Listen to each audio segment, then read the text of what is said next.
주님께서 여러분과 함께 또한 사제의 영과 함께 루카가 전한 거룩한 복음입니다. 그때 군중 가운데에서 어떤 사람이 예수님께 스승님, 제 형더러 저에게 유산을 나누어 주라고 일러 주십시오 하고 말하였다. 그러자 예수님께서 그에게 말씀하셨다. 사람아, 누가 나를 너희의 재판관이나 중재인으로 세웠단 말이냐? 그리고 사람들에게 이르셨다. 너희는 주의하여라. 모든 탐욕을 경계하여라. 아무리 부유하더라도 사람의 생명은 그의 재산에 달려있지 않다. 예수님께서 그들에게 비유를 들어 말씀하셨다. 어떤 부유한 사람이 땅에서 많은 소출을 거두었다. 그래서 그는 속으로 내가 수확한 것을 모아둘 데가 없으니 어떻게 하나 하고 생각하였다. 그러다가 말하였다. 이렇게 해야지. 곡간들을 헐어내고 더 큰 것들을 지어 거기에다 내 모든 곡식과 재물을 모아두어야겠다. 그리고 나 자신에게 말해야지.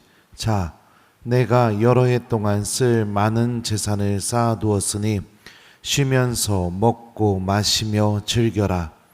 그러나 하느님께서 그에게 말씀하셨다. 어리석은 자야, 오늘 밤에 내 목숨을 되찾아갈 것이다. 그러면 내가 마련해 둔 것은 누구 차지가 되겠느냐?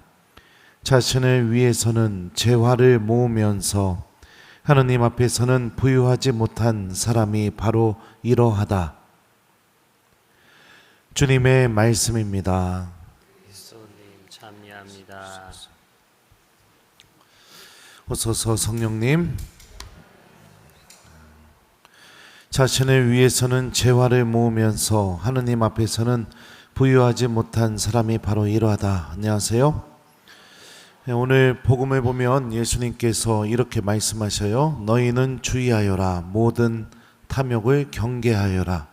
아무리 부유하더라도 사람의 생명은 그의 재산에 달려있지 않다. 이 탐욕이라고 번역된 이 그리스 말의 사전적인 의미는 이런 의미를 갖고 있습니다. 자기 목 이상을 가지려는 욕망의 상태, 채워지지 않는 욕심, 멈출 줄 모르는 욕망이나 욕심. 이게 탐욕으로 번역된 이 그리스 말이 갖고 있는 뜻입니다. 이 멈출 줄 모르는 욕심의 모습이 무엇인가? 그게 오늘 예수님께서 이야기해 준 비유 안에서 그대로 드러납니다. 부유한 사람이 많은 소출을 거두어서 자신의 노후를 위해서 더 큰 곡간을 짓고 거기에 자신의 재산을 다 모아두고 스스로에게 이렇게 말합니다. 자, 내가 여러 해 동안 쓸 많은 재산을 쌓아두었으니 쉬면서 먹고 마시며 즐겨라. 근데 우리가 세상살이를 통해서 보면 다 이렇게 살기를 원합니다. 그죠? 연금도 만들고 적금도 붓고 내 노후 준비를 위해서 열심히 이렇게 살아가게 되죠. 그런데 중요한 것이 무엇이냐? 그 과정 안에서 하느님이 없었다는 사실이죠. 하느님께서는 스스로에게 그렇게 말하는 이 부자에게 이렇게 말씀하십니다. 어리석은 자야, 오늘 밤에 내 목숨을 되찾아갈 것이다. 그러면 내가 마련해 둔 것은 누구 차지가 되겠느냐? 돈에 대한 욕심으로 인해서 하느님 나라를 준비하지 못하고 살아가는 그런 어리석은 삶을 살아간다면 우리가 하느님을 만나게 될 때 얼마나 난처할까요? 여러분들 그 빈소나 이런 데 가보신 적이 분명히 다 있을 겁니다. 근데 이제 시골 같은 경우는 빈소에 장례식장에 ATM 기기가 없는 경우도 있습니다. 근데 당연히 ATM 기기가 있을 줄 알고 장례식장 안에 들어갔는데 현찰도 없고 ATM 기기도 없어요. 그럼 어떻게 합니까? 그 빈소 들어갈 수 있습니까? 1번, 그럼에도 불구하고 들어갈 수 있다. 2번, 빈소 못 들어간다. 나와서 농협이든 은행이든 차로 찾아서 ATM 기기 있는 데 가서 거기서 내가 부의금 할 돈을 뽑아가지고 그 돈이 있어야만 들어갈 수 있을 것 같다. 몇 번일 것 같아요? 네? 빈손 들어갈 수 있어요? 예? 못 들어가죠. 준비가 안 돼 있으면 이렇다는 거예요. 결정적인 순간에. 많은 사람들이 착각을 하고 있어요. 신앙인들 중에서도 어마어마한 착각을 하고 있습니다. 하느님과 함께 살아가는 삶이 내 일상에 방해가 된다고 생각을 합니다. 그거 굉장히 잘못된 생각이에요. 신앙인의 삶은 원래 하느님과 함께 내 일상을 살아가는 겁니다. 그러면서 하느님 때문에 무엇인가를 포기하면서 살아가는 삶이 신앙인의 삶입니다. 근데 내 욕심 때문에, 내가 원하는 욕망 때문에 결정적인 순간마다 하느님을 내가 선택하지 않고 살아간다면 아무 준비가 안 돼 있는 것이죠. 아무 준비가 안 돼 있죠. 정말 죄송한 말씀이지만 천국문 앞에는 ATM 기계가 없습니다. 없어요. 삶을 통해서 준비가 되어 있어야 된다는 것을 의미하는 거죠. 삶을 통해서요. 멈출 줄 모르는 욕심. 하느님 앞에서는 멈춰야 되는데, 주님의 말씀 앞에서는 멈출 줄 알아야 되는데, 하느님과 함께하는 시간 앞에서는 멈출 줄 알아야 되는데 그것조차 멈추지 못하고 내 욕심을 쫓아가는 삶. 이게 탐욕입니다. 그리고 오늘 복음은 우리에게 경고하죠. 탐욕 중에 돈에 대한 탐욕이 굉장히 우리 안에서 큰 힘을 드러낸다는 것을 예수님이 말씀하시는 거죠. 한번 생각해 봅시다. 오늘 예수님의 비유에 나오는 부자처럼 내가 죽을 때까지 쓸 수 있는 재산을 다 쌓아두었으면 나의 삶이 정말 행복해질까요? 정말로요? 외로우면 어떡할 거예요? 돈은 있는데 만날 사람도 없고. 하루가 공허하면 어떡하실 겁니까? 자녀들이 속색이면, 누군가가 아프면, 배우자가 헤어지자고 하면 어떡할 거예요? 돈은 많은데 정말 행복할까요? 우리는 이런 것들을 통해서 참된 행복이 물질에서 나오는 것이 아니라는 것을 알 수가 있죠. 오늘 이 독서를 보게 되면 탐욕이 하느님 앞에서 어떤 태도를 지니는지에 대해서 바오로가 이렇게 말합니다. 탐욕은 우상 숭배입니다. 우상 숭배가 무엇이냐? 하느님께서 계셔야 할 내 마음의 자리에 하느님이 아닌 다른 것을 놓는 것이 우상 숭배입니다. 다른 것을 놓는 거. 멈추지 못하게 만드는 거.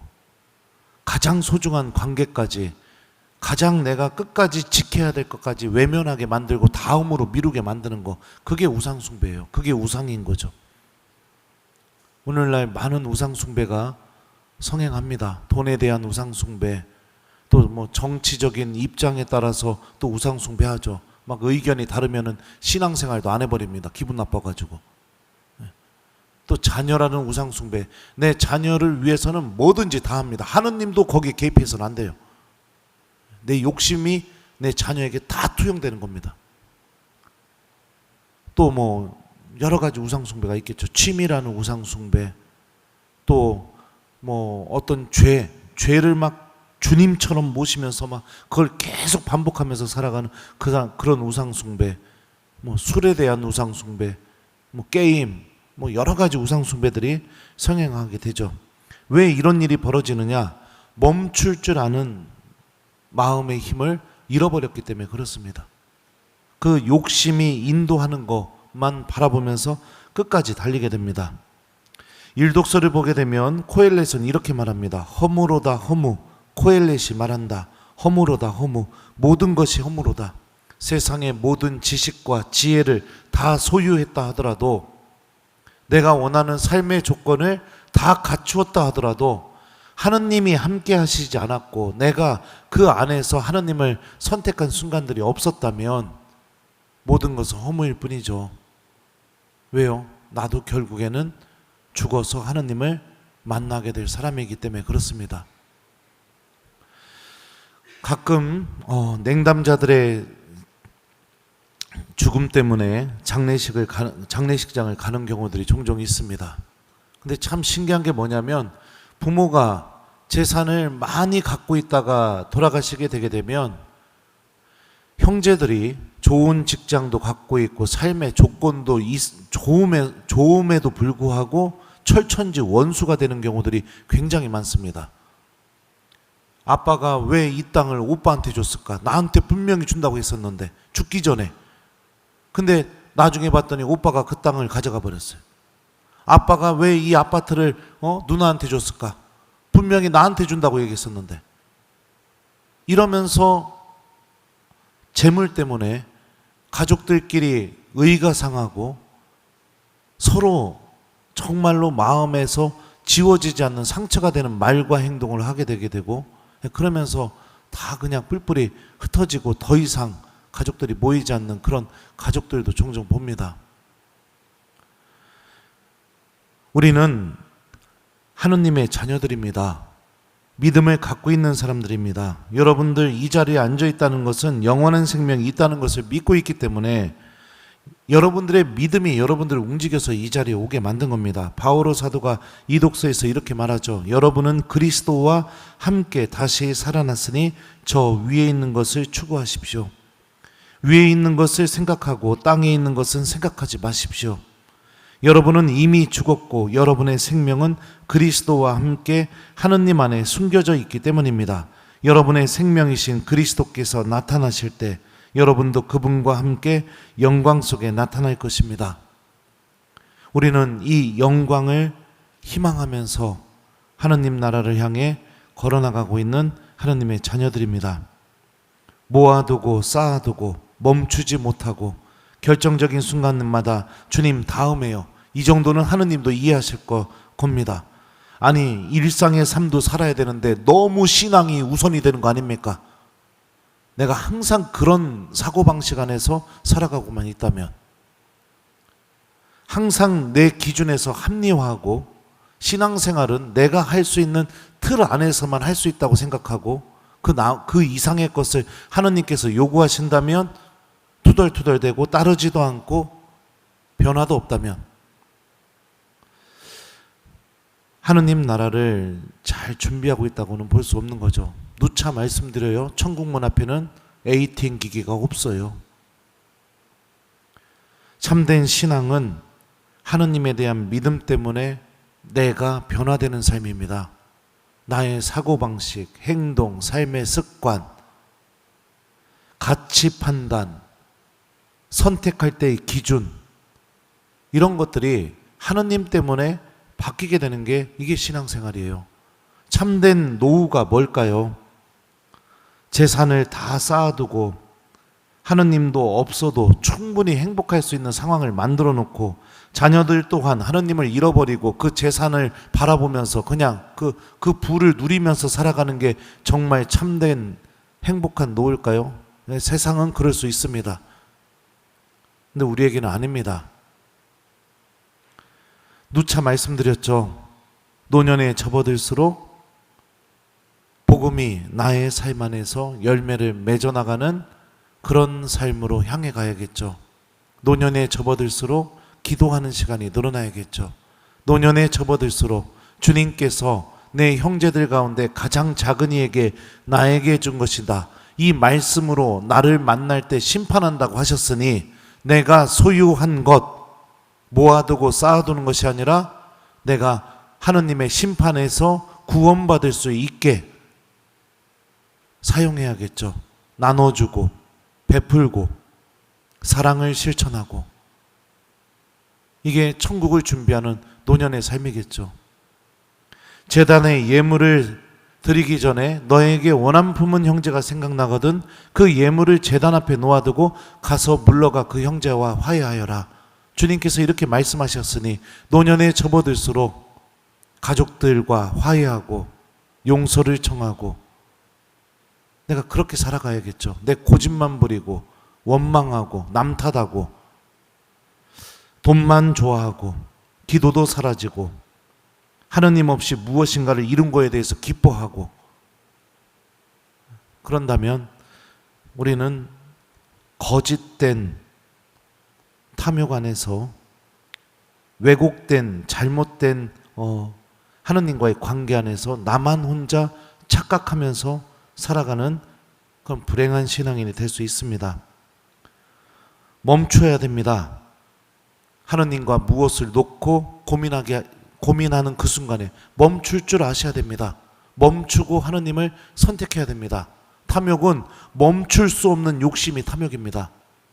하느님의 자리에 하느님이 계셔야 되는데 하느님이 아닌 다른 것을 놓고 그것을 바라보면서 멈추지 못하는 욕심, 이게 탐욕입니다. 이게 우상숭배고요. 그리고 이 끝은 허무일 뿐입니다. 속지 마십시오. 순간적으로는 기쁘고 행복할 수 있을지 모르겠지만 허무일 뿐이에요. 여러분들의 그 외로움, 공허함 채워주지 못합니다. 절대로 채워주지 못합니다. 눈을 들어 영원한 생명을 바라보고 하느님과 함께 살아가는 이 신앙생활을 소중하게 여기면서 우리 구원을 준비하는 하느님의 자녀가 되었으면 좋겠습니다. 기도하면서 돈 버실 수 있습니다. 저희 어머니도 그러셨어요. 새벽에 나가서 성취주배하고 식당 나가시고 다 자기 입장에서만 생각하니까 그런 거예요. 아들이 신학교 가니까 엄마 삶이 아들 때문에 바뀌게 되는 겁니다. 신앙생활은 변화가 일어난다고 했죠. 내가 변화가 일어나는 거. 신앙을 지키면서 공부할 수 있고 내가 원하는 대학 다 갈 수 있습니다. 믿음을 끝까지 간직하면서 돈도 벌 수 있고 행복하게 살 수도 있습니다. 하느님과 나의 삶을 분리시키지 마세요. 놓고선 갈등하고 재고 따지면서 아우 이거는 이렇게 사는 신앙인이 어디 있어, 너무 무리하지, 일상생활을 어떻게 살라고, 어떻게 생계를 유지하라고, 이거 다 악에서 나오는 유혹들입니다. 왜 분리가 됩니까? 우리들의 삶이 하느님과 함께 살아가는 삶인데요. 특별히 오늘 주님께서 재물에 대해서 말씀하셨죠. 모아두고 쌓아두고. 여러분들 모아두고 쌓아두는 그 욕심만 갖고 쫓아가다 아무것도 준비가 안 된 불행한 신앙인이 되지 마시고 어느 정도 내가 좀 살만하면 이웃들과도 좀 나눌 수 있고 주님 말씀 때문에 내가 좀 사랑도 베풀 줄 아는 그런 신앙인이 되셨으면 좋겠어요.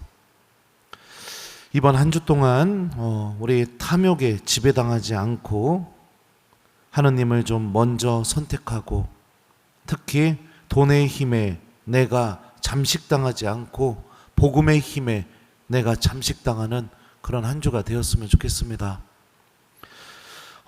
숙제는요, 여러분들 하느님을 먼저 선택하는 한 주를 보내기, 이거를 숙제를 드려요. 기도를 먼저 하시고 할 일을 하십시오. 복음을 먼저 읽고 여러분들이 하고 싶은 일을 해보십시오. 또 하느님과 함께하는 시간을 먼저 선택하고 여러분들이 해야 할 일을 해보십시오. 주님은 절대 우리들의 삶에 방해되는 분이 아니십니다. 그리고 예수님께서 돈에 대한 경고도 하셨으니 이번 한 주 동안 좀 이웃들에게 넉넉한 마음을 가져서 좀 베풀고 나눠주고 사랑을 좀 실천하는 그런 한 주를 보내보기, 이거를 숙제로 드립니다. 우리는 탐욕에 지배당하면서 살아가는 사람들이 아니라 구원을 가져다주는 하느님의 은총과 주님의 말씀에 지배당하면서 살아가는 사람들입니다. 자신을 위해서는 재화를 모으면서 하느님 앞에서는 부유하지 못한 사람이 바로 이러하다. 아멘.